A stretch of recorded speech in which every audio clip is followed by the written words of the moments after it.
Acá está. No, ese sí. Sí, sí, sí. Sí, es esta, mirá. Año ¿Y qué me saqué? Un 9. Así 9. que está la firma Año de Norberto. 93. Salvete omnes, acá estamos en la Guinguette de Tours-sur-Loire con el queridísimo Norberto. ¿Cómo anda? Muy bien, Fernando. Bueno, un gusto estar acá a orillas del río Loire. Y esto es un reencuentro con el profesor doctor Norberto Yussem, que es profesor, que es emérito, Profesor titular, consulto de la Universidad de Buenos Aires, Facultad de Ciencias Exactas y Naturales, y es investigador también de CONICET. Sí, sí, ya jubilado, pero hasta hace poquito investigador del Y CONICET. lo más importante que fue profesor mío, uno de mis primeros profesores en la universidad en el año 93. Así que, y nos reencontramos después de, qué sé yo, cuántas décadas de no habernos visto, pero estuvimos en contacto estos últimos, no sé, 15, 20 años. Y bueno, siempre un placer. Y bueno, así que ahora vamos a tener una pequeña conversación aquí en la Guinguette. La Guinguette. El placer es mío. Un solazo terrible, Terrible. la Guinguette de Tours-sur-Loire. Tours. Bueno, ¿qué tal, Norbert? Bien, Tanto Fernando, tiempo. feliz de visitar París y esta ciudad. ¿Y Tours? Sur-Loire. No, Tours. No, Tours. nada. Sin nada, Tours, Sin nada. la única. Tours, la Tours. única. La única que... Torres, quiere decir. Claro, Torres. Francés. O el nombre viene de un pueblo que se llama Los Turones. Ajá. Vivían acá y de Bien. eso le quedó Tours. Quedó el Así que nombre. las dos cosas, Torres Claro. y Tours. Bueno, contá un poco. Vamos a contar un poco del principio. Yo quiero a la ver. gente que entrevisto así, que hace ciencia, que la veo en real life, como se llama la sección. Pregunto un poco primero qué es lo que hace, el trabajo. Bueno, en tu caso, tu trabajo es enorme, así que el tema es algo que, una pregunta que hayas trabajado, algo que, ¿cómo definís tu especialidad?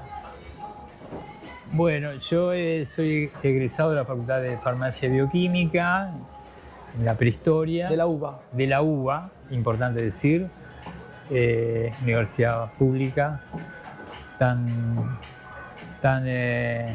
atacada en estos últimos tiempos. Y yo hice un posgrado en la Universidad de Nueva Orleans, allá en los 70s, en química. Después volví a la Argentina e hice el doctorado en la Fundación Campomar o Instituto Leluar, que en ese entonces era un departamento de la Facultad de Ciencias Exactas de la UBA. Hice el doctorado en un tema de enzimología usando mamíferos como modelo. ¿Qué es la enzimología? Porque acá explicamos todo claro. para no biólogos. Acá se explicamos cosas para no biólogos. El estudio de las enzimas, que son macromoléculas, moléculas grandes que hacen trabajo catalítico, es decir, aceleran la velocidad de las reacciones químicas. ¿Con qué mamífero trabajaban? Rata, lo cual era horrible, no me gustaba matar la rata para sacarle órganos. Pero bueno, lo hacía cada 3 meses y después tenía 3 meses para laburar con el material sin tener que volver a matar ratas. Horrible. Así que después me derivé a las plantas, que si las torturaba no me producía ningún efecto así emocional, porque no protestaban las plantas, por lo menos. Bueno, en la Fundación Campomar, ahí entonces estudiaba, hice el doctorado con ese tema, enzimología de mamíferos, y cuando estaba por terminar me ofrecieron hacer un postdoctorado en Estados Unidos, en la empresa DuPont, que tenía un departamento de investigación y desarrollo importante. Y ahí empecé con la biología molecular de plantas. Biología molecular se entiende a la biología de macromoléculas, moléculas grandes, que además de las enzimas abarca el ADN, ¿sí?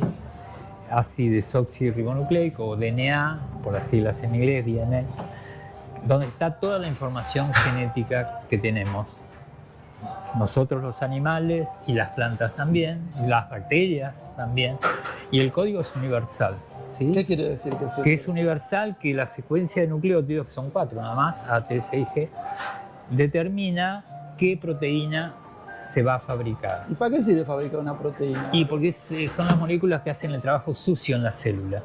El ADN tiene un rol más gerencial, más de ordenar qué es lo que se va a hacer, pero no hace el trabajo sucio. El trabajo real lo hacen las proteínas. Trabajo me refiero trabajo muscular, trabajo de movimiento, trabajo metabólico.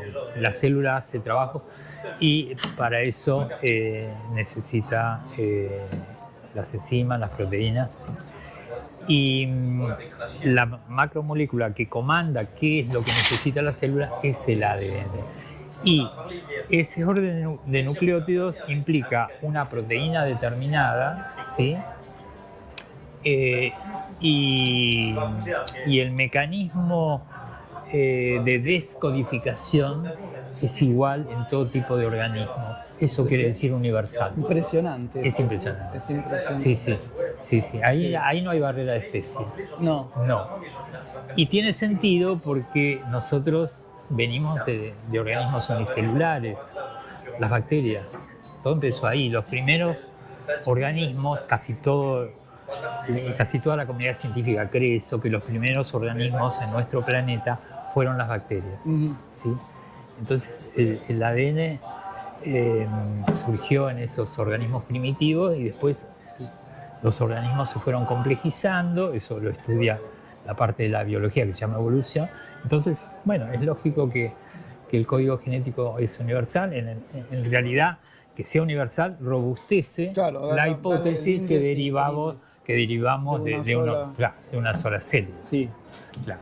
Por supuesto, el tipo de procesamiento, el mecanismo es diferente, ¿sí? En las bacterias, que se llaman procariotas, y en todos los demás organismos que se llaman eucariotas, hay diferencias, por supuesto. Las bacterias tienen muchísimo menos genes que nosotros. Las bacterias pueden tener 3.000, 5.000 genes como máximo, nosotros tenemos 30.000, tampoco tanto más, porque nosotros, si bien nuestra cantidad de ADN, lo que se llama genoma, es mucho más grande que el de las bacterias, tenemos muchas partes de ADN que no se sabe para qué sirven, donde no hay genes. Ese ADN que no sabe para qué sirve, ¿se sabe se sabe nada para qué sirve o da estabilidad a la molécula? Ese es un debate entre los científicos. Bueno, se han encontrado genes ocultos en ese ADN que antes se decía no sirve para nada. Entonces, la parte de ADN que no sirve para nada cada vez es más chica, claro, ¿sí? Porque el conocimiento... descubriendo que no era tan para nada. ¿Sabés que eso está bueno? Porque hay un montón de cosas que uno pensaba que no servían para nada y después en realidad es que hay que hacer otra pregunta. O sea, lo podés ver, es una digresión un poco grande, pero lo podés ver, por ejemplo, cuando hay organismos sociales. Yo trabajé con hormigas y hay veces que vos ves en un hormiguero hay miles, no sé millones, pero miles de hormigas y hay muchas que están quietitas y vos decís, estas no hacen nada. Y al final empezaron a descubrir que esas que no hacían nada, hacían algo. Los zánganos, las abejas, cuando se dice tú no sos un zángano, alguien macho de las abejas, que dice no hace nada. Y al final, bueno, porque no hace nada, porque no busca miel, claro, no hace nada no hace nada en el momento inmediato de que uno tiene una colmena para tener miel.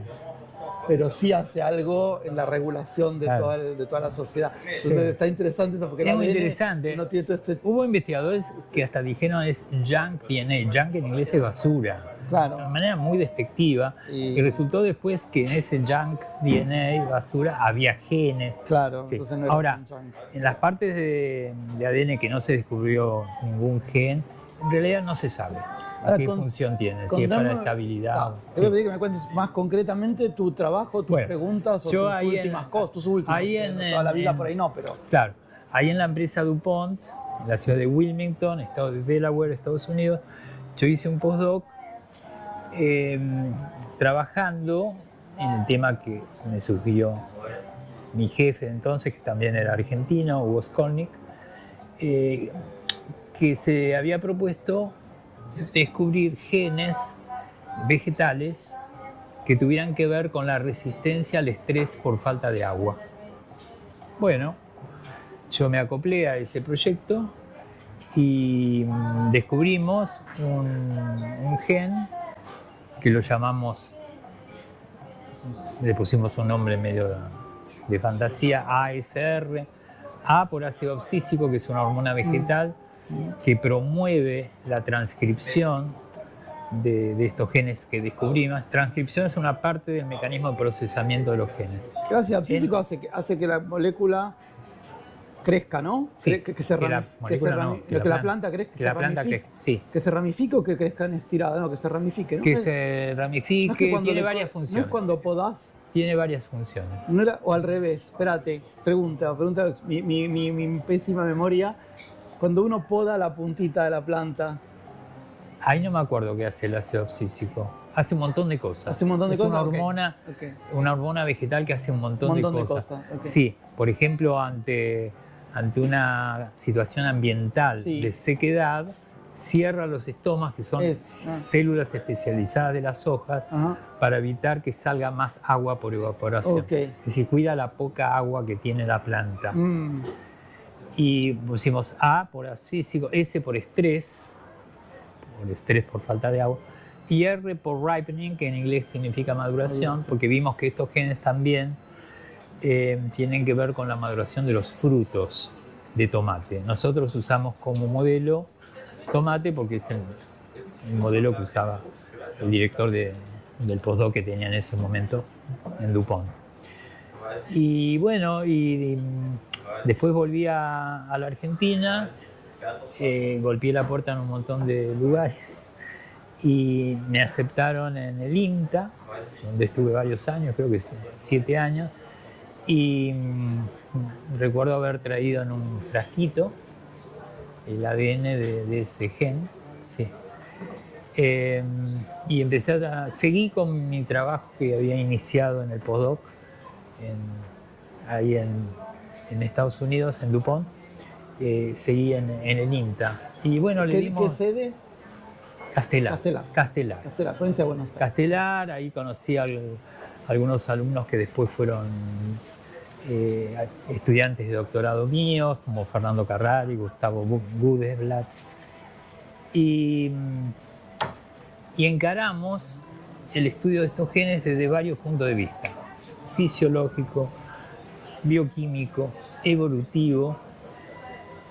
Y entonces, en realidad, nos abrió la cabeza para muchas cosas. Es decir, nuestros genes, que después resultó ser una familia de genes. El primero lo llamamos ASR, pero después vino un segundo, entonces tuvimos que llamar al primero, rebautizarlo ASR1, y al segundo ASR2. Y el primer paper que mandamos a publicar, el primer trabajo, nosotros creíamos que eran 2 variedades alélicas. Todos los genes tienen 2 variedades alélicas porque tenemos 2 juegos de cromosomas, las plantas y nosotros, los mamíferos. Y un revisor, un referee de la revista a la que mandamos a publicar, muy sagazmente dijo: no, muchachos, no es una variedad alélica, es otro gen. Porque una variedad alélica tiene una diferencia mínima con el otro alelo, ¿sí? Con la otra variedad. La diferencia es significativa, igual se mantiene una cierta homología, una cierta similitud, por eso es parte de la misma familia de genes. Llámenlo ASR2. Y tenía razón. Y volvimos a mandar el trabajo reformado, ¿sí? Corregido, y se llamó así, ASR2, otro gen de la familia, ¿no? Esa fue nuestra segunda publicación, y después apareció una ASR3. Y cada uno con funciones un poquito diferentes. Algunos tenían más función en las hojas, otros en el fruto, otros en el tallo, otros en la raíz. Y entonces empezamos a sacarle el jugo a la información que teníamos. Eso, para encuadrar temporalmente, eso fue en los 90. ¿Cuánto tiempo llevó todo esto? No, con estos genes yo trabajé 30 años. Claro, Porque nunca se termina. No, pero es interesante decirlo porque uno cuenta que son 3 cosas. Claro. No son 3 cosas. O sea, para llegar a 3 conclusiones, hubo 30 años de trabajo y muchas personas que trabajaron y gente que vos has formado. Por supuesto. Y eso es importante, porque parece poco, pero no es poco. No, los trabajos. Esta pregunta la pregunta que no nos gusta que nos hagan, yo la voy a hacer y vos podés hacerme ¿Para qué sirve? ¿Para qué sirve saber esto? Bueno. No digo para qué contesto yo, pero cuando me preguntan así. Pero tiene una aplicación porque me imagino que la agricultura de movida, el tomate es una planta de uso conocer fisiología, pero estos genes tienen que ver con la fisiología de la planta. Claro. Porque responden a una hormona en condiciones de estrés por falta de agua, ¿sí? Si no existieran estos genes, hace 2 días de 30 y pico de calor y el tomate se moriría, ¿no? No pasa eso. Esto cambia. Cambia, sí. Digamos, hace que la planta resista, ¿sí? Eso le sirve a la planta. A la planta. A nosotros nos sirve para conocer mejor la fisiología de la planta, así como conocer mejor la fisiología humana redunda en beneficios en la medicina. Y eso Bernardo Usay lo tenía muy claro, digamos. Es decir, no se puede inventar un medicamento, ¿sí? Descubrir un fármaco si no se sabe la fisiología que hay atrás. Es la fisiología normal, porque no se puede saber patología sin saber la fisiología normal. No. En las plantas igual. Y bueno, se puede tratar de intervenir genéticamente a la planta para hacerla más resistente, ¿sí? Eso es discutible porque en general cuando uno hace esas intervenciones genéticas mejoras un aspecto y empeoras otro. Sí. Es posible, conociendo todo esto, primero sobre la evolución, ¿no? de las plantas, de la especie o del grupo, no sé hasta dónde llega, si toda la solanácea, tomate es una solanácea y si todas las solanáceas tienen algo parecido, o todas las plantas, no sé hasta dónde llega. Bueno. Pero conociendo esta característica, por ejemplo, en este caso es el tomate, pero podría haber sido un grupo de plantas, se puede pensar sin una modificación genética en laboratorio. Porque acá en Europa está la discusión de esto. Yo soy políticamente, esto ya no es científicamente porque es una decisión, yo soy bastante contra los OGM, ¿no? Los organismos genéticamente modificados, por lo que decís vos, igual, porque como decía mamá Cora, ¿no? El agua de la Virgen de Lourdes que te cura de un lado y te jode del otro, y esto es medio así. Es medio... No, inclusive hay mejoramiento genético clásico desde hace miles de años con éxito, tanto en ganadería como en plantas. Pero se puede, por ejemplo, aprovechar, no importa, imaginemos que porque el conocimiento es necesario para mí, yo creo, conocer mejor, como vos decís, conocer mejor cómo está regulada la fisiología de las plantas, en este caso, un organismo que se usa como modelo y es un modelo muy conocido. Entonces, esto nos sirve para saber, las plantas funcionan así, ha evolucionado de esta manera, es una planta que vive en un ambiente determinado y por eso tiene esos genes, y al final te das cuenta de que no era uno, sino que hay uno para la raíz, uno para la hoja y uno para el fruto, y esto va a dar, bueno, esto nos muestra la complejidad. Pero otra cosa es, sabiendo esto, sin meterse a tocar el ADN en un laboratorio, un agricultor, por ejemplo, porque podría mejorar su cultivo, mejorando el sabor, mejorando las calidades alimenticias, organolépticas, porque eso es lo que importa para la agricultura, no solo que el tomate resista a la sequía, obvio que es importante. Acá tenemos, bueno, en estos tiempos en Europa viviste estos días de tanto calor, acá se nos pierden las cosechas de frutales en verano, de tomate, es una cosa que falta. Imagínate que acá estamos en un lugar que es al norte de Francia, y hubo días de muchísimo calor y eso hace perder las cosechas de fruta y es un drama para todo, para la ecología y para la un agricultor pero lo puede aprovechar. Dedicado,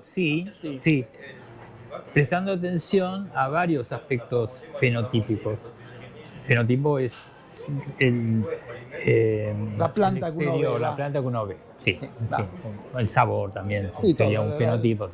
todo el aspecto, todo lo físico. Teniendo en cuenta la presencia de variedades de estos genes ASR benéficas, ¿sí? Concomitantemente con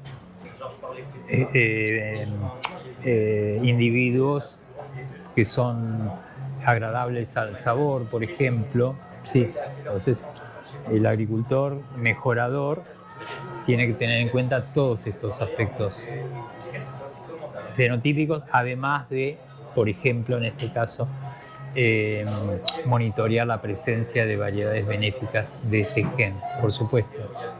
Porque Sí. está bueno eso, Sí.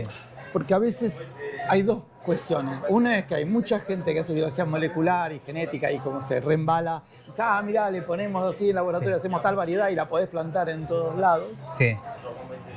Y tenés agricultores, muchos en Europa, que son reticentes. Sí, sí. No, que esto no están haciendo una planta toda artificial y no sé qué. Pero por ahí, si uno se pone a decir, no, este conocimiento lo podemos aprovechar sin modificar la esencia de la agricultura. Lo digo porque hay mucho que a mí me interesa mucho y lo discuto mucho en mis videos, y eso es la parte cultural, ¿no? Nosotros los que somos bueno, yo me considero de cultura latina, yo soy argentino, soy latinoamericano y todo, que hay mucha cultura de la tierra, ¿no? En América Latina y en la cultura latina secas, sensu stricto, que es del Mediterráneo, tenemos mucha historia de cultivar la tierra, tratar la tierra y lograr cosas que den placer. O sea, el placer, no el tomate, el tomate es bueno porque es nutritivo, te da un montón de beneficios. Lo que además sea rico, pero que tiene sea ser rico, sabroso. Porque, claro, es sabroso. tiene que ser sabroso. Sí. La parte ¿cómo Sí, se los dice? primeros tomates. Hedónico, la parte hedónica. Los primeros tomates transgénicos, no con estos genes, con otros que hacían retardar la maduración del tomate con el fin de que no se pudrieran en los supermercados. Eran muy horribles, eran muy poco sabrosos. Y de hecho, bueno, creo que se dejaron de comercializar. Y, Tal menos cual. mal. Tal cual. Porque algo que se hace mucho en Europa, en Francia sobre todo, y en Italia, mucho, son los países que yo más conozco. Francia e Italia, países que yo conozco un poco más la parte agrícola.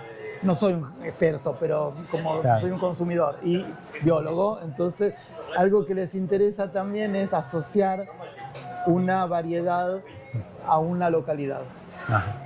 Entonces vos desarrollás una variedad de tomate que tiene la característica, como decís, bueno, resistente a tal condición de humedad, condición de sol, de calor, de temperatura, de altura, y es gustoso, es rico. Y entonces, y esto es el tomate que con los genes que debe tener un montonazo combinado, es el que está bueno en este lugar. Claro. Obviamente eso le agrega valor al producto, porque si vos lo plantas en otro lado, no te sale. Claro. Y eso es lo que agrega valor al producto, lo que hace que la ciencia finalmente, saber más termina, porque muchas horas se habla mucho en términos de utilidad, de beneficio económico, pero finalmente saber más nos da más beneficio económico también. Yo creo que va todo... Seguro. Porque una cosa que pasa ahora es un cuestionamiento de la ciencia como utilidad, como muchas cosas, ¿no? Y yo creo que saber más siempre es finalmente positivo, nos da siempre nos da más oportunidades de mejorar la calidad de vida. Sí. La ciencia se puede usar para el bien o para el mal, eso no es privativo de la biología molecular. ¿Sí? No. El auto, el avión fueron inventos maravillosos y se pueden usar para provocar masacres. Claro. Hubo un atentado en la Marcha del Orgullo de Berlín hace una semana, un dron, con un automóvil común. Por ejemplo, común, un pero dron. Bueno, mejor usarlo, claro, pero el automóvil nos permite Y ahora resulta que hay drones con capacidad de asesinar, de proyectar misiles. Esos tomates de larga vida que se hizo referencia se crearon en los 90 por transgénesis. Los recuerdo. Y ahí lo que se afectó fue genéticamente la producción de la hormona etileno. Sí. El etileno es una molécula orgánica muy chiquita, 2 carbonos, que es una hormona vegetal que es activa en la maduración de los frutos de tomate. Entonces se anuló eso, o se bajó la intensidad de la acción de esta hormona, etileno, y se consiguieron estos tomates que duraban más en la cadena de almacenamiento y venta. Y una empresa tomó ese descubrimiento y lo llamó Flavor Saver, que quiere decir que preserva el sabor, pero es mentira. Es decir, era un horror, eran de plástico. El nombre de fantasía no tiene nada que ver con la realidad. Yo vine a Europa en el 2000 y recuerdo que era... Y la gente no es tonta, por más que lo llames Flavor Saver. Así que, bueno, y en cuanto a la universalidad que hablábamos, el paper nuestro del año 93 fue citado como 150 veces. Mirá qué grande. Porque fue buscado en toda especie vegetal que te puedes imaginar. Y salvo Arabidopsis, una planta modelo que sirve para algunas cosas y no para otras, están todas las plantas, están todas. Así que hay papers, trabajos científicos que nos citaron buscando estos genes en arroz, en papa, en vid, en uva, en pomelo, en trigo. ¿Y está? Están todas. Impresionante, Están todas. porque es decir, en papa lo puedo entender porque está muy emparentada con el tomate. Todas. Pero en arroz... La familia difiere en algunas especies vegetales. La familia está compuesta de 2 miembros, en otras de 3, en otras de 4, en otras de 5. Y la secuencia de nucleótidos del ADN en esos genes varía un poco, pero están todas, y la función es la misma.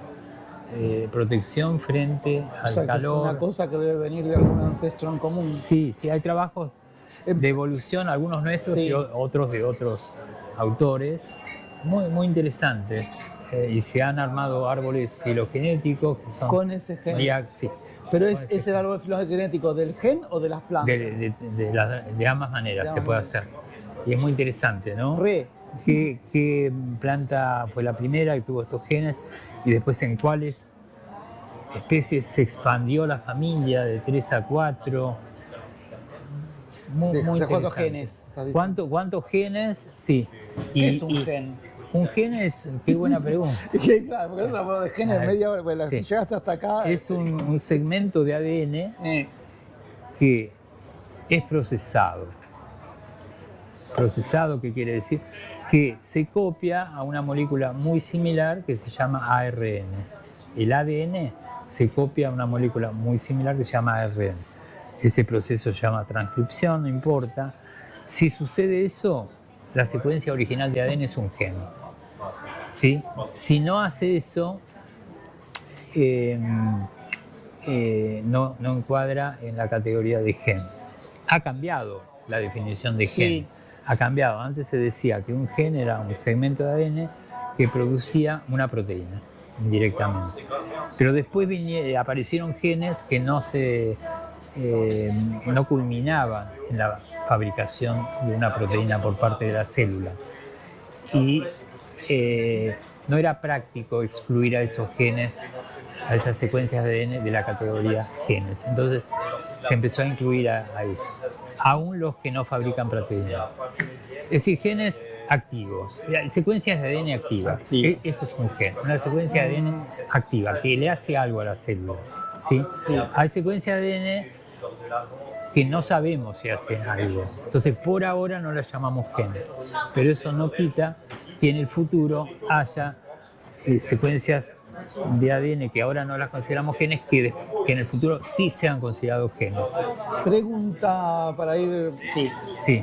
Quería para cerrar la parte de investigación, tus últimos trabajos, tus últimos temas, tus cosas, no sé si estás haciendo ahora alguna cosa también, o cerrando. No, ahora estoy cerrando, más que nada estoy haciendo docencia ahora. ¿Qué pensás de la docencia como parte del trabajo de un científico? Es fundamental, a mí me ha servido mucho. Ojo, hay muy buenos científicos que no han sido docentes. No han sido docentes. ¿Sí? Uno es nuestro premio Nobel.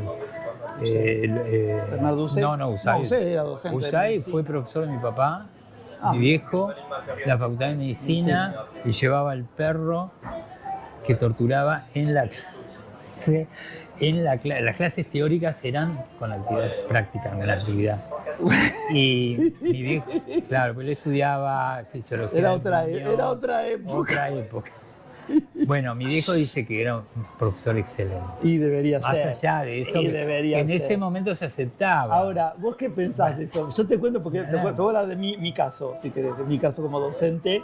Claro. Yo soy re anti. Me refería a Luis Federico Leloir. Eloy. Brillante científico no era docente. Era docente. Pero para mí van de la mano, porque muchos de mis colaboradores en el laboratorio como investigadores habían sido antes alumnos míos, entonces los conocía en mis clases. Y para mí están íntimamente ligadas las dos actividades. Sí, yo creo que sí. Sí. Y bueno, yo lo que encuentro en el laboratorio de investigación lo vuelco en las clases, ¿sí? Y al revés, también en el otro sentido, a veces se me ocurren preguntas de investigación dando clases o preparando clases. Es ida y vuelta. Es que preparar clases, sobre todo de los cursos más superiores. Y algunas preguntas que intentamos responder en el laboratorio de investigación la hicieron estudiantes en mi clase. Y yo tuve que decir, qué buena pregunta. Valdría la pena investigar eso y lo puse en práctica. Bien. Así que hay una ida y vuelta. Sí. Porque Pues a veces los alumnos, con toda su inocencia, hacen preguntas formidables. Es que el interés es el ser estudiante en la universidad, sobre todo al final, ¿no? Cuando ya estás un poco más formado y haces preguntas que son interesantes desde el punto de vista científico. Claro. Y es el rol activo que uno tiene como estudiante. Uno no es alumno solamente, sino que ser estudiante es un poco más que eso, es mucho más que eso. Sí, yo busco eso. Acá en Francia a veces algunos por timidez no se largan al principio, pero después se van largando. En Francia, vos sabés que tenemos un sistema que es bastante escolarizante y bastante infantilizante. Se critica bastante eso. Mira. Sí, en el máster no tanto, y yo lo veo la diferencia. Yo trato, ¿no?, de decirles siempre a los estudiantes que son adultos y que, bueno, sabrán menos que yo por cuestión de experiencia, pero la pregunta la pueden hacer igual. Sí, yo les digo siempre, no hay preguntas tontas, hagan las preguntas, no tengan vergüenza de equivocarse. Se ve que el que hace preguntas, al menos el que se hace preguntas, que después no osa hacerla en clase, pero se las hace desde los primeros años, después cuando llega el máster, que el máster acá son los últimos 2 años de la facultad, es como nuestro ciclo de especialización. Sí. O sea, acá, claro, porque en Argentina máster cambió un poco porque ahora para recibirse de licenciado tienen que hacer una tesis obligatoria, una tesis corta o tesina. No era obligatoria en mi ahora época, sí es obligatoria. pero yo la hice. En todas las licenciaturas, al menos. Es igual que por acuerdo binacional, la licenciatura argentina sí ocupa 10 semestres, o sea, 5 años. Ajá. Y tiene una tesis de grado, eso se considera equivalente a un máster en Francia. Claro. Eso es regla. Claro, ¿Por qué es esa la forma? O sea, está organizada distinto los estudios en Europa y en Argentina, pero lo que se llega al final es más o menos lo mismo. Más o menos lo mismo. Y acá le decimos máster y allá le dicen licenciatura. En algunos casos, por licenciatura. El problema es que en Argentina en licenciatura hay muchas definiciones, pero si la licenciatura ocupa 5 años o más y tiene una tesis de grado, es lo mismo que en Europa. Y es interesante ver cómo ese tipo, ¿no?, de cosas, es decir, no, hay que hacerse siempre preguntas. Cuando la persona llega al máster, el que no osaba por ahí en los primeros años decir algo, al final sí osa. Sí, es fundamental que el profesor genere un ambiente distendido, de confianza, para quitar la timidez. Y yo les digo, siempre no importa si se equivocan, hagan la pregunta. Y los investigadores nos hacemos preguntas todas las veces y a veces muy tontas. Y no tenemos miedo de decir no sé. Ese es el peor pecado que un alumno o un profesor pueda tener. Miedo a decir no sé. No sé, porque la ciencia avanza cuando la respuesta a la pregunta es no sé. Bueno, tratemos de saberlo, vayamos en ese camino. Y así que en general yo tuve Es una alumnos. satisfacción para vos dar clases. ¿Una qué? Satisfacción. Sí, algo para mí agradable. sí, es agradable, es agradable. ¿Vos tenés alguna anécdota divertida, interesante de tu vida docente? Tengo una que tiene que ver con la interdisciplina. Dale. En un curso que yo daba, que se llamaba Genética Molecular en la Facultad de Exactas, yo aceptaba alumnos de posgrado, que ya estuvieran recibidos. Y en una de las ediciones de este curso cayó un muchacho que era médico, cirujano. Y bueno, no sabía nada de genética y de biología molecular y por eso cursó mi materia. Y le fue muy bien en el primer parcial, se sacó un 8. Y hubo una oportunidad en la que yo me empecé a sentir mal. Justamente iba a dar una clase de esta materia y terminé en un hospital. Y me vinieron a visitar familiares y amigos antes de la operación. Aparentemente tenía cálculos en la vesícula que me tenían que quitar. Y aparece este alumno y yo me sorprendí y le dije, qué buena onda que tenés, que venís a visitar a tu profesor que está en la cama. Y me dice, no, Norberto, no entendés, yo voy a ser tu cirujano. ¿Cómo es mi cirujano? Sí, yo trabajo acá en este sanatorio y te tengo que operar. Y ahí enseguida pensé, yo lo aprobé a este muchacho en el examen parcial. Yo te aprobé, me dice, sí, quédate tranquilo, me pusiste un 8, no me voy a vengar. Así que bueno, y eso fue parte también de la apertura de mente de mi equipo docente, que dijo, vamos a abrir el curso no solo a biólogos, sino a médicos, bioquímicos, ingenieros agrónomos, médicos. Y bueno, fue muy gracioso, ¿no? Fue buenísimo. Sí. No, lo bueno es ver cómo nosotros muchas veces como somos científicos y eso, a veces hay una manera de que tenemos una especie de arrogancia que tenemos de pensar como que es lo único que existe. Claro. No es verdad, pero a veces uno tiene la tentación. Y en este caso te das cuenta cómo son importantes todas las cosas. Como vos decís, este no sabía nada de genética y uno dice, qué burro, no sabía nada de genética. Después dices, no es burro. No, porque si te hacía falta uno que te operara. Él a veces decía, no, este concepto nosotros los médicos lo tenemos, pero lo llamamos de otra manera. Claro. Bueno, no importa. Sí. El concepto lo tenés. Sí, eso es verdad. Claro. Es interesante esto del lenguaje, a mí es un tema que a mí me interesa, porque a veces las mismas cosas se dicen de manera distinta y se aplican de manera distinta. Sí. El tema del lenguaje a mí me importa. Bueno, a mí también, sí. Porque cómo se comunican las cosas, cómo se dicen. Claro. Y es cierto que yo trabajaba en mi tesis en un laboratorio de neurobiología y hacía cognición animal, o sea, toda la parte de aprendizaje y percepción, y esas cosas, pero muy neuro, o sea, era muy Eso en Toulouse. En Toulouse, eso en Toulouse. Y después me fui a trabajar en un laboratorio de sociobiología evolutiva, sí. ¿No? Era más una concepción más ecológica, de ecología de poblaciones y de interacciones entre los individuos y mucha ecología química. Claro. Y lo divertido es que hay palabras como adaptación que no tenían el mismo significado. Claro. Para mí, nosotros adaptaciones, cuando por ejemplo ahora si mirás mucho la luz que viene del sol y después das vuelta a la vista y pones un lado oscuro, cuando salís ponele a un lugar que hay mucho sol y vos estás en una pieza y ves todo oscuro, te dice que tus ojos, tu retina está adaptada, tus receptores visuales están adaptados y por eso es que son menos sensibles a la luz. Después de un rato eso se normaliza y volvés a ver que en la habitación hay luz. Claro. En evolución tiene otro. No, tiene que ver con la cantidad de descendientes. Exacto. Y cuando yo decía, no, había adaptación, porque usábamos el término adaptación, yo lo usaba con el término de la percepción. No, pero adaptación, ¿por qué? Sí, y hubo que adaptarse, una vez más la palabra, hubo que adaptar el lenguaje y usar términos diferentes. Claro, teníamos que, la pasarela, hablando de interdisciplinaridad, la pasarela entre la parte cognición, la parte neurobiología y la parte de la evolución social no existía mucho. Muy pocas cosas habían hecho conjunto y fue el momento en que cruzamos ese tipo de esos dos concepciones. Eso lo hicimos con mi jefa de ese momento, y que es una gran amiga, Patricia de Torre, que es ahora profesora en París. En ese momento yo estaba en Copenhague y bueno, discutiendo estas cosas. ¿Y siempre usando insectos como modelo? Siempre insectos como modelo, pues lo que más me... Insectos sociales. No siempre insectos sociales, yo ahora trabajo con mosquitos.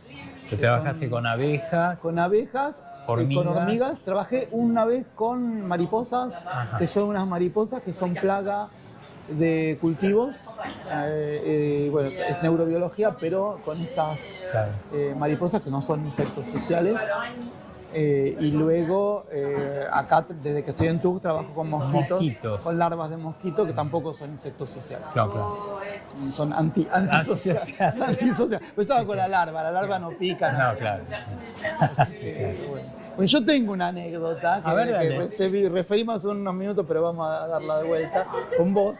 Que es que acá tengo esta reliquia, que es mi libreta universitaria, y si miramos, mirá, hablando de anécdotas, mirá lo que tengo acá. Esto es la tarjeta de Tati Almeida. Mirá qué emoción. No la sabía que está. Juro que no sabía. ¿Y ese peludo que hay quién es? Este soy yo. A vos voy a mostrarla a la cámara para que la gente vea.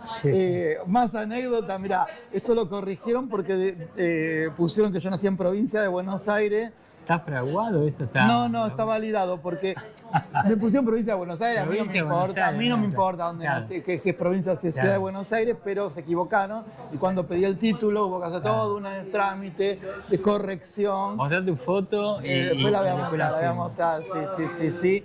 Y a ver dónde está. ¿Es esta? No, sí, es esta, mirá.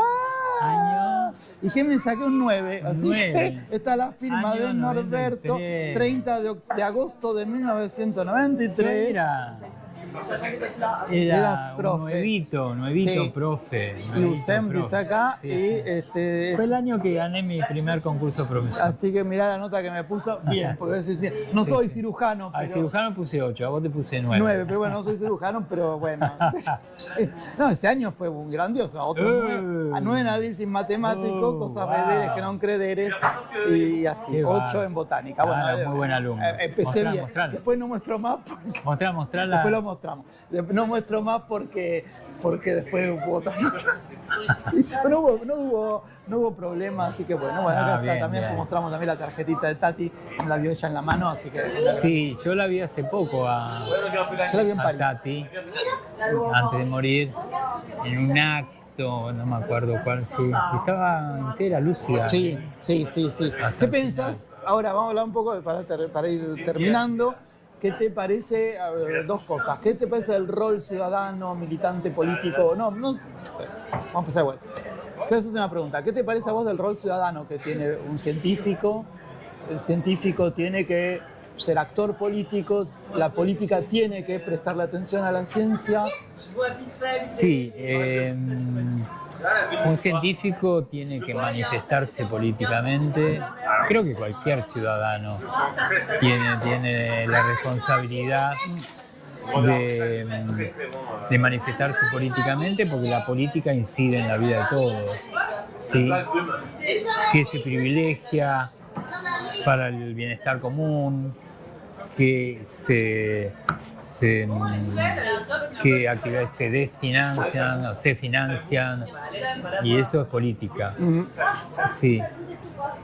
¿Cómo está ahora la ciencia en Argentina? Pero antes me preguntaste, ¿el rol político? El rol ciudadano más que como actor político, como digo, claro. Una persona que en su sociedad... Sí, eso lamentablemente estamos volviendo a épocas nefastas. Por ejemplo, en la Segunda Guerra Mundial, científicos muy prominentes en Europa huyeron a Estados Unidos. Tenemos Rita Levi Montalcini. No, ella creo que se quedó en Italia. Se quedó en Italia. Perdón, su primo, que era Salvatore Luria, Max Delbrück, que fueron los fundadores de la biología molecular moderna. Ellos crearon el Club de los Fagos, los primeros organismos estudiados a nivel genético, aunque no con las herramientas que hay ahora, con técnicas muy precarias. se asociaron en lo que se llamaron el Club de los Fagos. Los primeros organismos estudiados fueron bacteriofagos. Fueron todos personas con ideas de humanidad maravillosas, ¿no? Que acompañaron a su talento científico. En Argentina estuvo Elsa Sacerdote de Lustig, claro, prima de Rita Levi Montalcini. Claro. La familia realmente... Pero no sé si su familia huyó a... Ella tuvo que irse por el fascismo. Claro. De Italia. Claro. Rita no, Claro. pero Elsa Sacerdote se fue a Argentina huyendo del fascismo. Fue una gran investigadora. Su nieta está haciendo una obra de teatro en Argentina acerca de su vida. Sí. Muy interesante. Y ahora vemos que en este gobierno semifascista o fascista de Milei se está atacando a los científicos, a los alumnos. La última barbaridad que dijo es que la universidad está llena de terroristas disfrazados de profesores y estudiantes, lo cual es una barbaridad, ¿no? Sí. Se está generando, el gobierno intenta generar un clima de desprecio.